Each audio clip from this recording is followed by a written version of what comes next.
Hello, my name is Javi Portillo. I'm a member of the Web Learner Research team, and my presentation is entitled Sarea.net Platform and Methodology for Recording, Analysis, and Report of Interactions between Students and Digital Learning Resources in Different Learning Contexts. It is quite a long title, but let's take it easy. It is summertime. So let's say I'm here to talk loosely about some tools, some projects, some objectives and concepts, and maybe all of them or some of them are related to your research activity, and maybe this presentation is interesting for you in some way, and maybe all of this is related to the previous long title. So let's move and find if something of this happens. First of all, a concept, a piece of a puzzle. Maybe we can put all the pieces together in the end of this presentation. The acronym LA, it is not Los Angeles, it is Learning Analytics. And learning analytics, it is an important tendency nowadays. Let's read a quotation. One of the key trends which is expected to significantly impact on higher education in the coming years. This quotation is not from this year. It was said some years ago, and nowadays learning analytics is quite an important knowledge area, quite an important speciality that is becoming huge in the last years. And we are talking about a concrete context. We are talking about online and blended learning. Why is it so important, learning analytics, when talking about online learning or blended learning?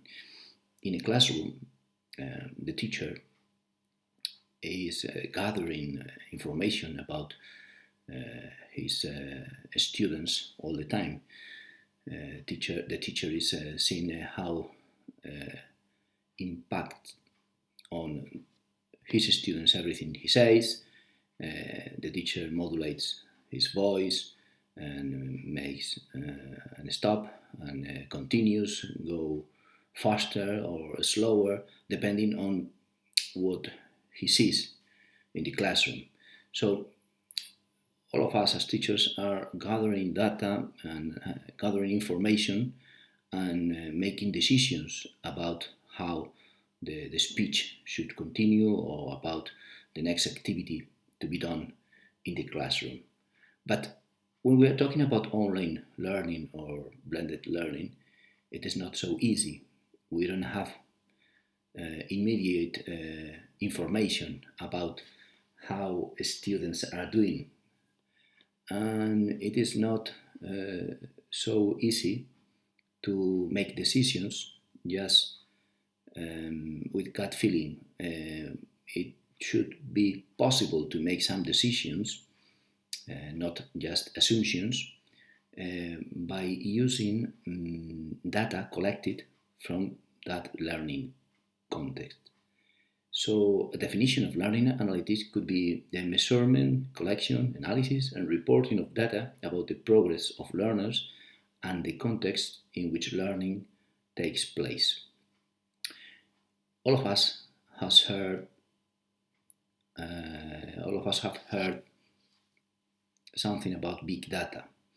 Some big companies gather a lot of data about our activity in the internet, and all those data are analyzed, some metrics are used, some tools are used, so companies can obtain information about how we use internet, which kind of things we search, which kind of activities we do, and in the end, with those collected data, after doing some analytics, the big companies have knowledge about our behavior And when we generally talk about big data, we talk about companies that use those data in order to get money, in order to do business.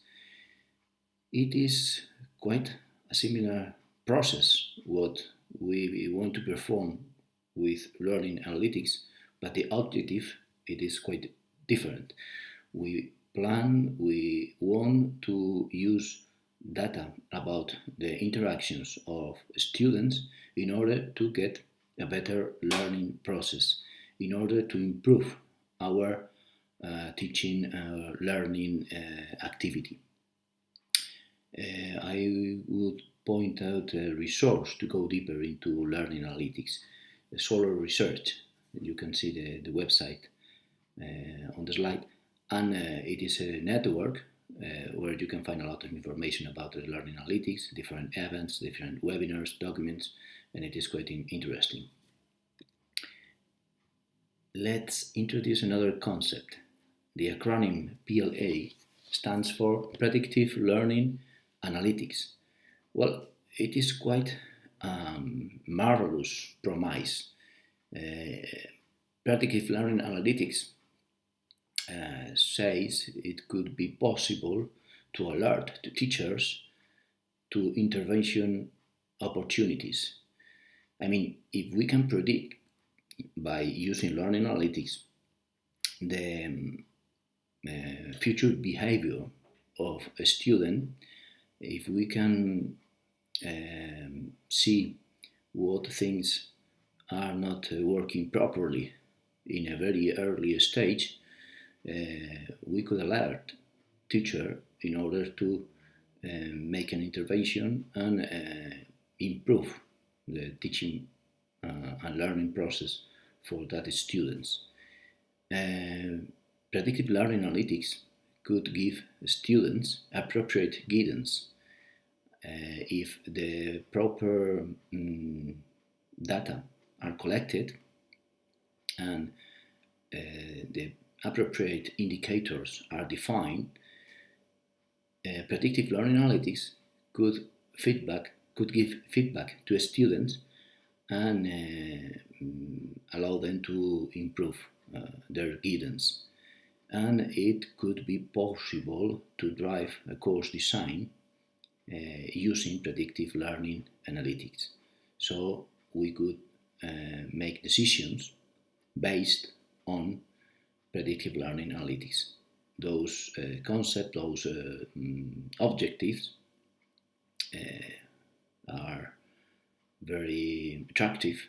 But what do we need? What do we need to have a crystal ball so we can predict what is going to happen, or if something wrong is going to work with an activity, with a concrete student? It is so interesting. It would be so interesting to get all of these benefits that we should work on it. And a project like Dalty project is working about it. The Dalty project is well, Dalty it's a word in Irish, which it means students. You can see the website for this project, and they aim to increase digital proficiencies among staff and students in higher education, particularly in relation to the effective use of learning data to promote student success.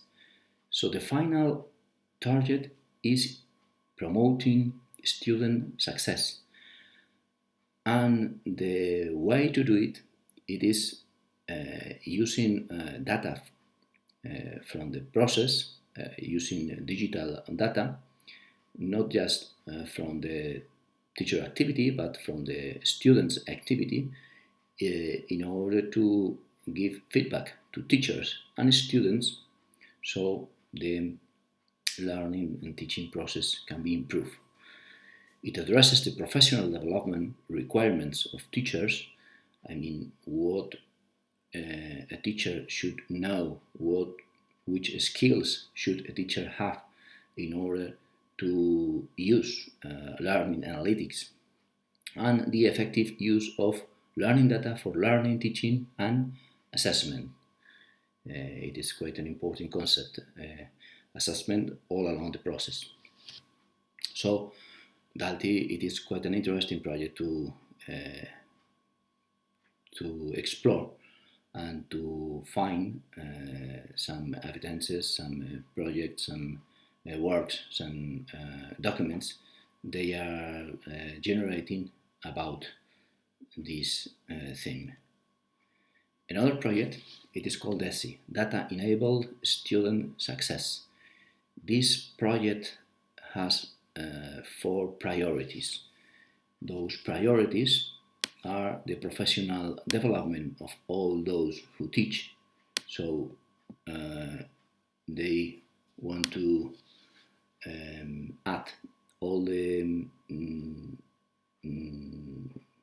ingredients a teacher needs in order to use learning analytics when giving classes, and the professional development of teachers in general should have different issues, different concepts and skills in order to do that properly. Another priority is teaching and learning in a digital world. It is clear that it is not possible to do the same things in a face-to-face interaction and in a remote interaction. But it is clear that nowadays there are so many online resources, online activities that can complete the work we do at the classroom, and it is clear that remote learning, it is a necessity, not just a desirable complement for a traditional learning, but a necessity, as we have seen this year with COVID-19 pandemic. Another priority for the DESI project is teaching and learning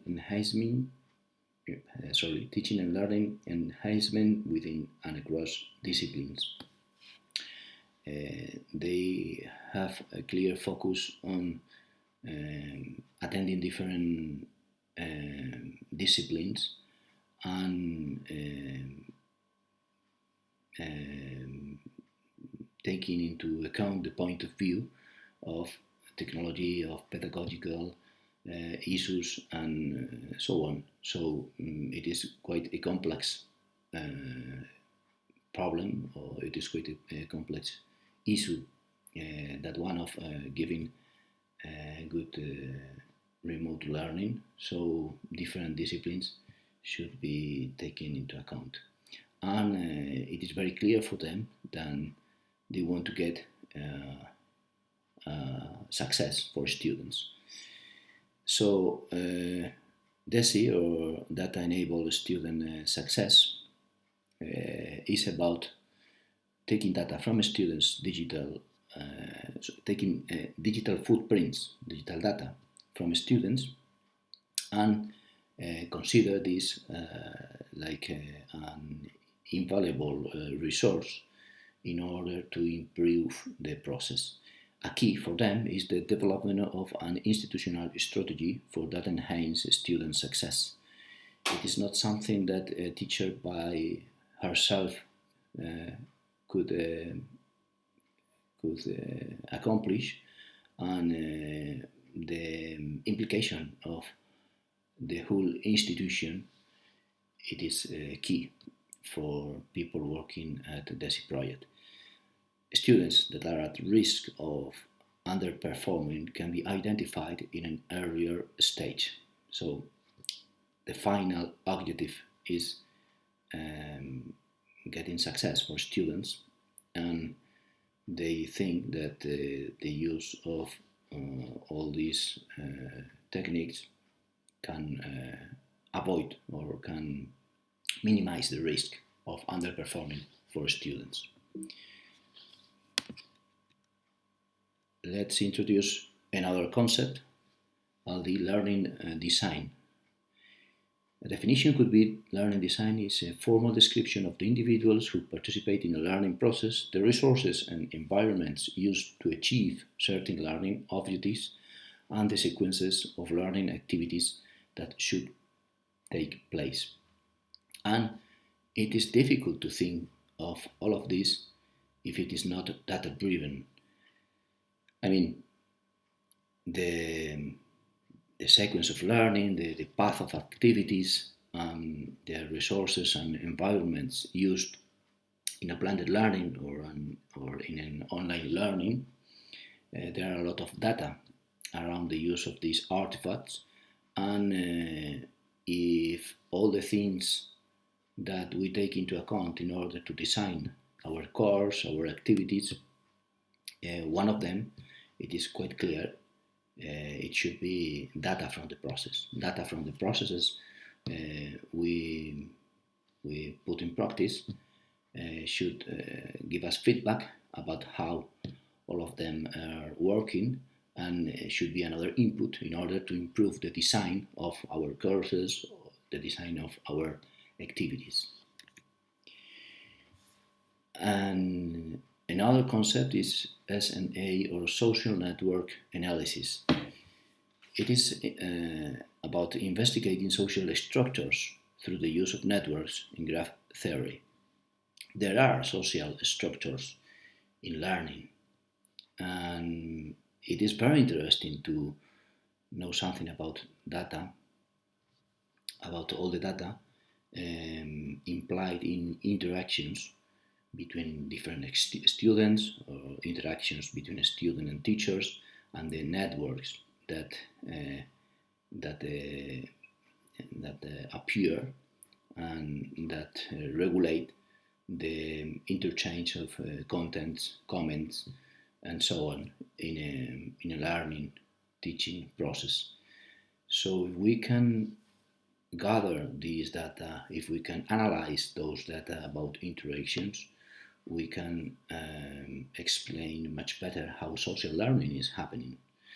So social network analysis, it is another concept we should have in mind when collecting data, analyzing data, in order to improve the learning process. And ethics and big data. We have heard talking about big data and how big companies like Google, like Mac, like Microsoft use those data in order to do business, to make money, and sometimes they do not respect some of the rights all of us have about our data. So it should be clear for us that data from people is to be used to improve their learning process, but no more. And an ethical framework for the use of these tools and these procedures should be very clear for us. So let's write back to the initial title and let's see if some pieces fit. The very long title I said at the beginning was SNA.net Platform and Methodology for Recording, Analysis and Report of Interactions between Students and Digital Learning Resources in Different Learning Contexts. SNA is a Basque word, it means network, and this long description of SNA.net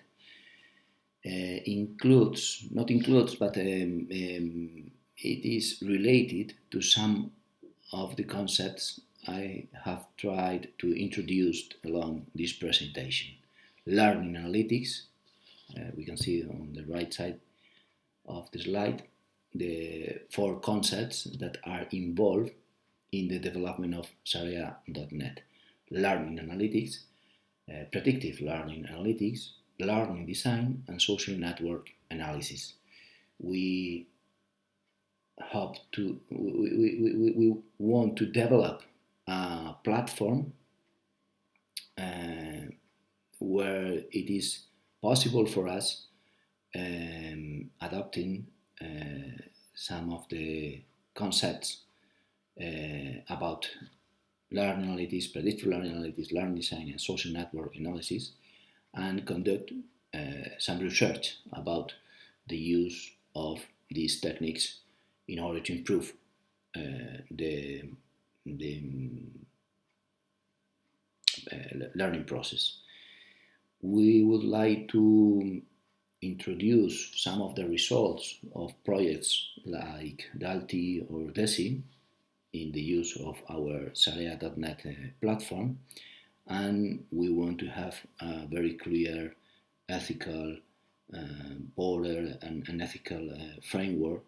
So we use all the data respecting the students and teachers, the participating students and teachers' rights about their identity and their own data. So Sarea.net is going to be a sandbox, a place aimed to play this game, aimed to gather, to collect as much data as we can about how learning is occurring, and we would like to analyze those data so we can get some results in order to improve the design of our courses, in order to research and identify how social learning is happening, and in order to get research results and improve the way we learn and the way students learn using blended learning and online learning. And this pilot, it is based on Google Education, and of course it is a work in progress. We are trying to advance in this pilot, and we are studying all the articles related to this area, and I hope that that's all. I hope something of this has been interesting for you, and maybe you can continue exploring some of the projects and some of the websites I have mentioned in my presentation. Thank you very much.